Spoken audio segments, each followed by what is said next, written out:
হাদিসের কথা, যে মানুষ জান্নাতের দুয়ারে গিয়েও ফিরে আসে। দৃশ্যমান আমলের আড়ালে অদৃশ্য তাকদীরের হাতছানি আমল, নিয়াত ও তাকদীরের নীরব লড়াই ইসলামের দৃষ্টিতে পরিণতি নির্ধারণের রহস্য।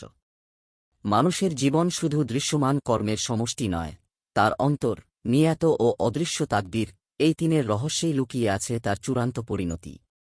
মানুষ যতই পরিকল্পনা করুক, আল্লাহর নির্ধারিত ফয়সালার বাইরে সে এক কদমও যেতে পারে না।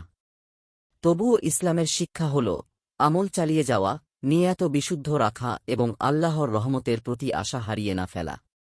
এই সত্যটি মহানবী সাল্লাল্লাহু আলাইহি ওয়াসাল্লাম এক গভীর হাদিসে তুলে ধরেছেন, যা তাকদীর, নিয়াত ও জীবনের শেষ পরিণতির বাস্তব চিত্র স্পষ্ট করে দেয়। আব্দুল্লাহ ইবনু মাসুদ রাদিয়াল্লাহু আনহু হতে বর্ণিত, তিনি বলেন, সত্যবাদী ও সত্যবাদী হিসেবে স্বীকৃত রাসূলুল্লাহ সাল্লাল্লাহু আলাইহি ওয়াসাল্লাম বলেছেন, তোমাদের প্রত্যেকেই আপন আপন মাতৃগর্ভে ৪০ দিন পর্যন্ত শুক্র হিসেবে জমা থাকে। তারপর ঐরকম ৪০ দিন রক্তপিণ্ড, তারপর ঐরকম ৪০ দিন মাংসপিণ্ডাকারে থাকে। তারপর আল্লাহ একজন ফেরেশতা পাঠান এবং তাকে রিক, মৃত্যু, দুর্ভাগ্য ও সৌভাগ্য, এ ৪টি বিষয় লিখার জন্য আদেশ দেয়া হয়। তিনি আরও বলেন, আল্লাহর কসম, তোমাদের মাঝে যে কেউ অথবা বলেছেন, কোনো ব্যক্তি জাহান্নামীদের আমল করতে থাকে, এমনকি তার ও জাহান্নামের মাঝে মাত্র ১ হাত বা ১ গজের তফাত থাকে, এমন সময় তাকদীর তার ওপর প্রাধান্য লাভ করে আর তখন সে জান্নাতীদের আমল করা শুরু করে দেয়। ফলে সে জান্নাতে প্রবেশ করে। আর এক ব্যক্তি জান্নাতীদের আমল করতে থাকে, এমনকি তার ও জান্নাতের মাঝে মাত্র ১ হাত বা ২ হাত তফাত থাকে, এমন সময় তাকদীর তার উপর প্রাধান্য লাভ করে আর অমনি সে জাহান্নামীদের আমল শুরু করে দেয়। ফলে সে জাহান্নামে প্রবেশ করে। বুখারী হাদিস ৬৫৯৪, মুসলিম হাদিস ২৬৪৩। বিখ্যাত মুহাদ্দিসদের ব্যাখ্যা। ইমাম নববী রহমাতুল্লাহ আলাইহি ইমাম নববী রহমাতুল্লাহ আলাইহি বলেন, এই হাদিসের অর্থ এই নয় যে মানুষ সত্যিকার অর্থে জান্নাতীদের আমল করছিল অথচ শেষে উল্টো হয়ে গেল, বরং এর অর্থ হল সে বাহ্যিকভাবে জান্নাতীদের আমল করছিল অথচ তার অন্তরে ছিল না খালিস নিয়াত ও ঈমান। তাই শেষ পর্যন্ত তার অন্তর প্রকাশ পেয়েছে। শরহ সহিহ মুসলিম, নববী, খণ্ড ১৬, পৃ ৩৬৬। অর্থাৎ শেষের আমলই নির্ধারক, যে যেমন অবস্থায় মৃত্যুবরণ করে তার পরিণতি তেমনই হয়। ইবনে হাজর আল-আসকালানী রহমাতুল্লাহ আলাইহি ইবনে হাজর রহমাতুল্লাহ আলাইহি ব্যাখ্যা করেন, এ হাদিস তাকদীরের সত্যতার উপর দৃঢ় প্রমাণ। আল্লাহ মানুষের পরিণতি এমনভাবে নির্ধারণ করেছেন যা মানুষের কাছে অজানা। বাহ্যিকভাবে কেউ ধার্মিক মনে হলেও যদি অন্তর কলুষিত হয়, আল্লাহর ইলমে জানা থাকে তার শেষ কিরূপ হবে। ফাতহুল বারী হাদিস ৩২০৮।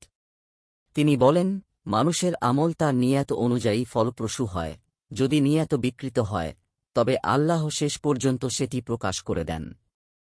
ইমাম ইবনুল কাইয়িম রহমাতুল্লাহ আলাইহি ইবনুল কাইয়িম বলেন, মানুষের শেষ অবস্থা তার অভ্যন্তরীণ গুণাবলী ও নফসের অবস্থার প্রতিফলন। যদি কেউ আমল করে কিন্তু মনোভাব কলুষিত থাকে, তবে মৃত্যুর আগে তার অন্তর যা লুকিয়ে রেখেছে তা প্রকাশ পায়, এটাই তাকদীরের প্রাধান্য। শিফাউল আলিল, পৃ ২১৩।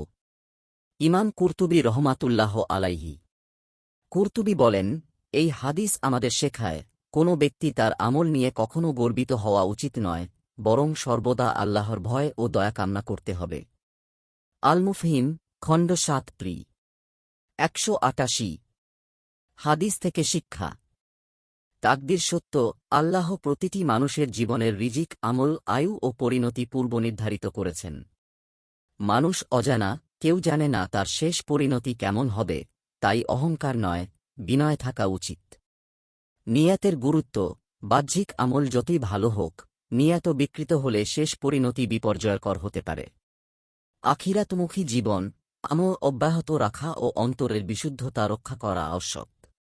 আল্লাহর ভয় ও আশার সমন্বয়, ভয় বা খাউফ যেন হতাশায় না ফেলে, আর আশা যেন অলসতা না আনে। এই হাদিস তাকদীর, নিয়াত ও শেষ আমলের বাস্তবতা নিয়ে গভীর দৃষ্টিভঙ্গি প্রদান করে। মানুষের বাহ্যিক আমল আল্লাহর নিকট তখনই গ্রহণযোগ্য হয় যখন তার অন্তর ও নিয়াত খালিস হয়। আর যদি কেউ বাহ্যিকভাবে ধার্মিক দেখায় অথচ অন্তরে কপটতা থাকে, তবে আল্লাহ তার শেষ আমল এমনভাবে ঘটিয়ে দেন যে তার প্রকৃত চরিত্র প্রকাশ পায়। সুতরাং মানুষের দায়িত্ব হল আমল চালিয়ে যাওয়া, নিয়াত বিশুদ্ধ রাখা এবং সর্বদা আল্লাহর কাছে উত্তম পরিণতির দোয়া করা। এভাবে দোয়া করা যেতে পারে যে, হে আল্লাহ, আমাদের কর্মসমূহের মধ্যে সর্বোত্তম কর্মটি যেন হয় আমাদের শেষ কর্ম, এবং সর্বোত্তম দিনটি যেন হয় যেদিন আমরা আপনাকে সাক্ষাৎ করব। আল হাকিম, মুস্তাদরাক, 1 ডিভিশন 713। আল্লাহ আমাদের সকলকে ভয় ও আশার ভারসাম্যতা রক্ষা করে আমলের তাওফিক দান করুন। আমিন। লেখক, প্রাবন্ধিক ও অনুবাদক। দিন প্রচারের উদ্দেশ্যে ভিডিওটি শেয়ার করুন। লাইক, কমেন্ট, ফলো এবং চ্যানেলটি সাবস্ক্রাইব করে পাশে থাকবেন। মহান আল্লাহ আপনাকে উত্তম যা দান করুক। আমিন।